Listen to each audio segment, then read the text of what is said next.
Assalamualaikum, jumpa lagi dengan video Bengkel Logika. Video ini kita coba bahas tentang alat STB ya, atau model-model seperti ini untuk TV digital ataupun parabola digital. Kasus yang paling sering adalah kapasitor di bagian power supply. Nah, ini satu, kemudian ini satu, atau kadang-kadang ini juga yang satu kembung,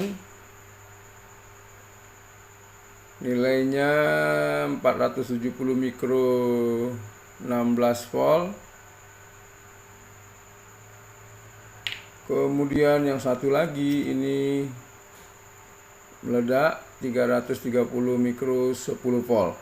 Kenapa sering sekali jebol, rusak?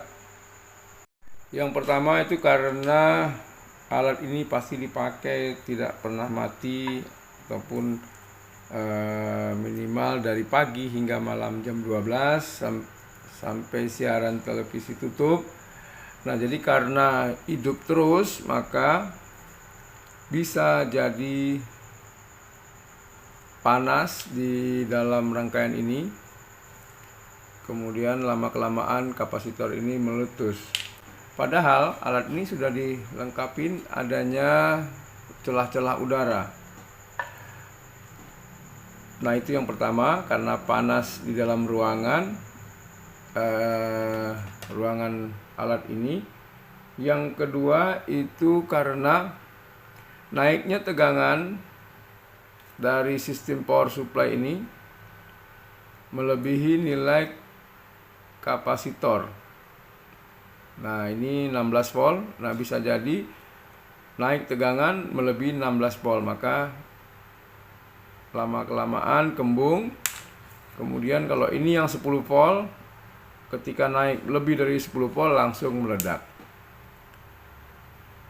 Apa solusinya? Yang pertama, bisa kita ganti lagi dengan nilai yang sama. Kita ganti kedua-duanya ini yang kembung, dan kalau ada yang lain yang kita curigai rusak, kita ganti. Atau yang kedua, kita ganti dengan nilai yang lebih besar sedikit. Ini misalnya 470 mikrofarad 16 volt, kita ganti 25 volt. Yang ini kita ganti 330 mikro 16 volt. Hanya saja efek penambahan nilai kapasitansi ini bisa menyebabkan bertambahnya sedikit nilai output tegangannya. Kalau alat ini saya ukur tadi 5 volt, di mana saya ukur langsung pada kapasitor ini. Nah, di sini saya ukur 4,9 volt. Di sini juga saya ukur sama. Nah, ini dioda, enggak. Ini transistor. Jadi prinsip kerja alat ini adalah dari 220 disearahkan. Ini ada filter, line filter. Kemudian di filter DC, kemudian di input kembali ke trafo melalui IC ini, sehingga terjadi sinyal berfrekuensi, tegangan dan arus berfrekuensi. Maka keluaran kemari adalah prinsip kerja trafo dari tegangan DC kemungkinan 300 volt diinputkan ke trafo ini dalam bentuk AC yang diatur oleh rangkaian AC IC regulator ini. Kemudian keluar kemari 5 volt. Dioda ini untuk pembatas positif. Nah, ini positif, negatif, sistem breakdown. Nah, jadi apa yang saya ambil tindakan di sini? Nah, karena ini sudah berulang 2 kali.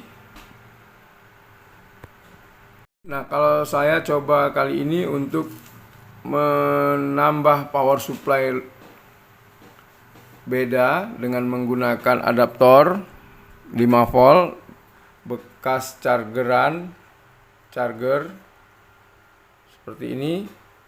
Kemudian saya inputkan tegangan itu, ini masih dicoba, belum dirapikan. Saya inputkan ke mari.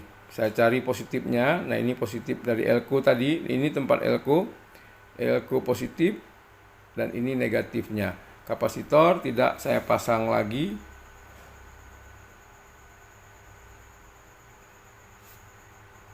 Saya sambungkan dari adaptor 5 volt, kemudian saya sambung kemari.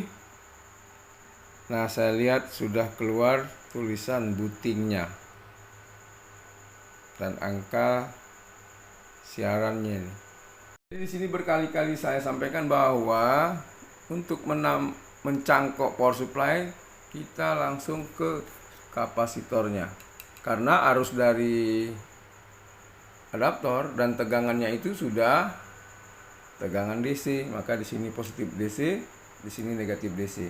Filternya kalau mau ditambah boleh-boleh aja untuk menambah filter, tetapi dari adaptor sendiri sudah DC yang sudah terfilter, bisa tidak perlu lagi ditambah. Nah, ini sudah berfungsi, tinggal dirapikan. Jadi dengan menggunakan charger HP atau adaptor 5 volt. Kira-kira itu saja informasinya. Semoga apa yang saya kerjakan ini ada manfaatnya buat yang rusak dalam kasus yang sama, ataupun alat-alat seperti ini ketika power supply-nya bermasalah, bisa dicangkok begini, tinggal dirapikan, jangan ada yang terhubung singkat. Demikianlah sedikit informasi dari Bengkel Logika. Semoga ada manfaatnya. Assalamualaikum.